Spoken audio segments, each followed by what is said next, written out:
एक गांव में ममता नाम की एक लड़की रहती थी। ममता अपनी माँ के साथ रहती थी। बचपन में उसके पिताजी की मृत्यु हो गई थी। तब से उसकी माँ ने बहुत मेहनत करके उसे बड़ा किया था। लेकिन जैसे जैसे उसकी माँ की उम्र बढ़ती जा रही थी, वैसे ही उनके काम करने की क्षमता कम होती जा रही थी।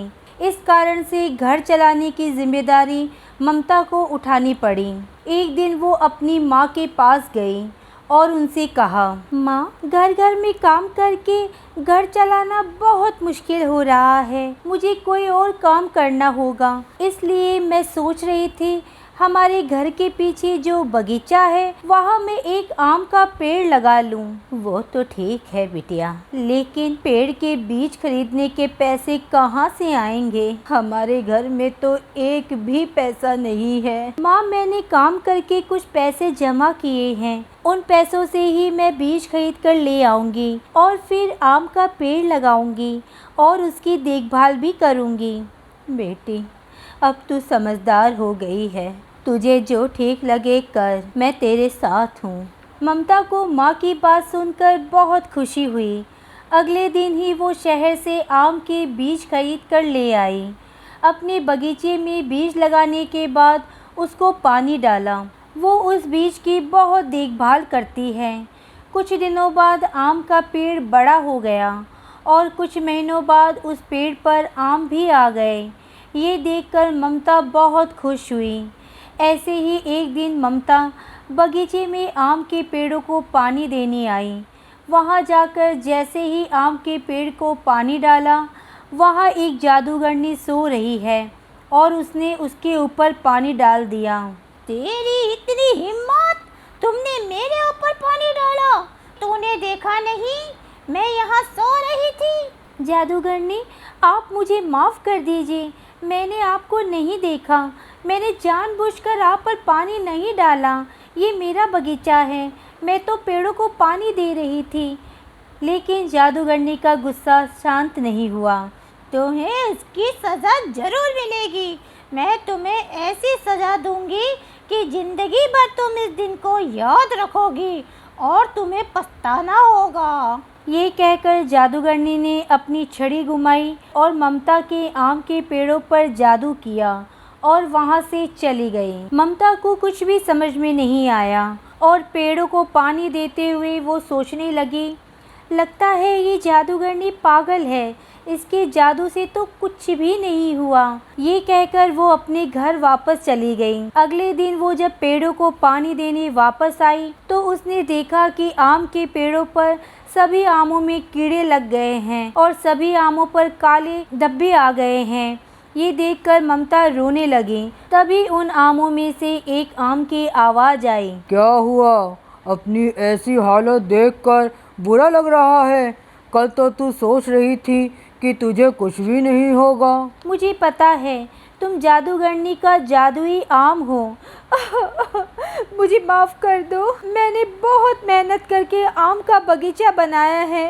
अब मैं ये आम नहीं बेच पाई तो मैं रास्ते पर आ जाऊंगी। जब तक मैं इस बगीचे में हूँ, एक भी आम सही नहीं रहने दूंगा। अगर तूने मुझे यहाँ से हटाने का सोचा भी तो मैं तेरे घर को आग लगा दूंगा। उसने अपनी माँ को जाकर सब कुछ बताया। उसकी माँ ने कहा, बेटे, इसमें तुम्हारी कोई गलती नहीं है। तूने जानबूझकर उस जादूगरनी के साथ कुछ नहीं किया था। वो शैतान जादूगरनी थी, इसलिए इतनी सी बात के लिए तुमसे ऐसा बदला लिया। लेकिन माँ, सारे आम के बाहर काले धब्बे आ गए हैं। मैं उन सभी आमों को कैसे बेचूंगी? और अगर आम नहीं बेच पाई तो घर कैसे चलाऊंगी? जो आमों में काले धब्बे आए हैं वो देखने में ज़रूर बदसूरत है, पर खाने में बहुत ही स्वादिष्ट है। तुम उन फलों को ले जाकर बाज़ार जाओ और बाज़ार जाकर उन्हें बेचने की कोशिश करो। शायद बिक ही जाए।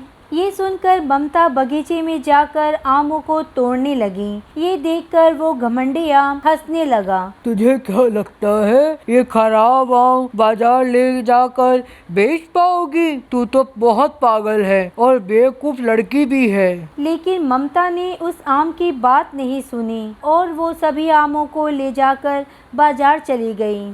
बाजार जाकर वो कुछ दुकान वालों के पास गई ताकि उन्हें अपने आम दिखा सके। एक दुकानदार ने ममता से कहा, तू पागल है क्या? हम ऐसे सड़े हुए आम खरीदेंगे? तू हमें बेवकूफ बनाने आई है। लेकिन मेरे आम तो बाहर से दिखने में खराब है, ये आम खाने में बहुत स्वादिष्ट है। आप इन्हें एक बार खरीद कर तो देखिए। दिखने में ही खराब है तो इसे कौन खरीदेगा?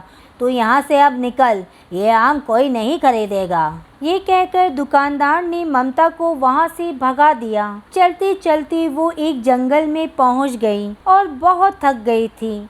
इसी कारण एक पेड़ के नीचे थोड़ी देर के लिए बैठ गई। सब बर्बाद हो गया, सब खत्म हो गया। मेरी किस्मत ही खराब है। ये सोचकर रोते हुए वहाँ से आगे बढ़ने लगी। तभी थोड़ी दूर पर एक साधु उसे गिरे हुए मिलते हैं। ये देखकर लगता है ये साधु बाबा बेहोश हो गए हैं, मुझे इन्हें पानी पिलाना होगा। ये कहते हुए ममता भागते हुए नदी के किनारे गई। साधु बाबा के लिए एक लोटे में जल लेकर आई और जैसे ही ममता ने साधु बाबा को पानी पिलाया, तुरंत ही साधु बाबा को होश आ गया। साधु बाबा ने आँख खोलकर ममता को देखा और ममता से कहा, बेटी तुम कौन हो? तुमने आज भगवान की तरह आकर मेरी जान बचाई है। मुझे पता नहीं मैं तुम्हें कैसे शुक्रिया करूं। आप मुझसे उम्र में इतने बड़े हैं, मैं आपकी जान बचा पाई, यही मेरे लिए सबसे बड़ी बात है। लेकिन आपकी ये हालत कैसे हुई? बेटी मैं एक चुड़ैल को पकड़ने गया था, लेकिन वो बहुत ताकतवर है और मेरा पीछा करने लगी और मैं भागते भागते बेहोश हो गया। लेकिन बेटी तुम इस सुनसान जगह पर क्या कर रही हो? साधु बाबा की बात सुनकर ममता ने सारी बातें साधु बाबा को बताई। ये सुनकर साधु बाबा ने ममता से कहा, बेटी उस शैतान जादूगरनी ने तुम्हारे साथ बहुत गलत किया है, लेकिन तुमने मेरी जान बचाई है, इसलिए मैं तुम्हारी ज़रूर मदद करूँगा। ये कहकर साधु बाबा ने अपना हाथ घुमाया और उनके हाथ में एक जादुई बोतल आ गई। फिर उन्होंने वो जादुई बोतल ममता को दी और कहा, इसमें जादुई पानी है, ये पानी तुम अपने बगीचे के चारों तरफ छिड़क दो, फिर देखना सब कुछ ठीक हो जाएगा। अब मैं चलता हूँ, मुझे उस चुड़ैल को पकड़ना ही होगा। ये कहकर वो साधु बाबा वहाँ से चले गए। ममता वो जादुई पानी लेकर अपने घर चली गई।